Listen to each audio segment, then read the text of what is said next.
Overthinking nearly got me killed, and analysis paralysis has cost me thousands of dollars in my business and hours of my life I will never get back. But then I learned something that changed everything about how I think and, more importantly, how I get things done.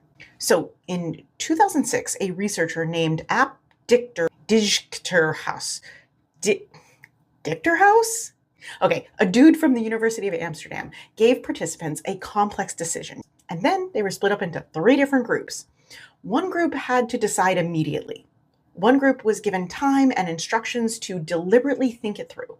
And the third group was totally distracted and then came back to make a choice later.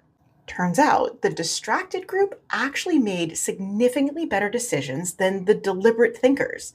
They called it deliberation without attention. Basically, what they figured out was that you are not as good of a thinker as you think you are. In fact, your unconscious brain is a better decision maker than your conscious brain trying to muscle through it.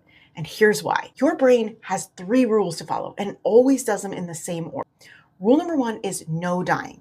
Your survival brain's only job is to keep you safe and alive. Rule number two is no cry.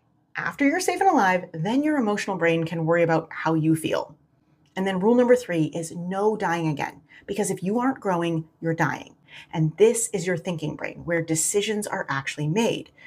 But you don't have access to your thinking brain until your survival brain believes you're safe and your emotional brain is on board. Here's the thing though, when we go into analysis paralysis, we think this is a thinking brain problem, but it's actually a survival brain problem. So thinking more about the thinking tasks doesn't actually get you a better result. It puts you deeper into survival mode.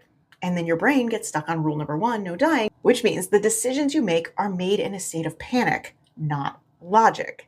So things like pros and cons lists or talking it out for hours or another Google deep dive are actually making it worse because your survival brain is not a thinker. What actually works is something called regulated distraction.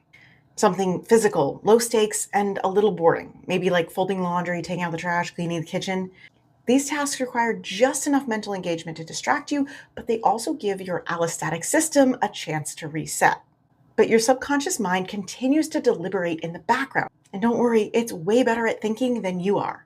After a few minutes, you can go back to the problem and make a choice. Then take one simple action toward that choice. Look, thinking is my favorite hobby, but overthinking is a sign that you're in survival mode. And if you're in survival mode, so is your business.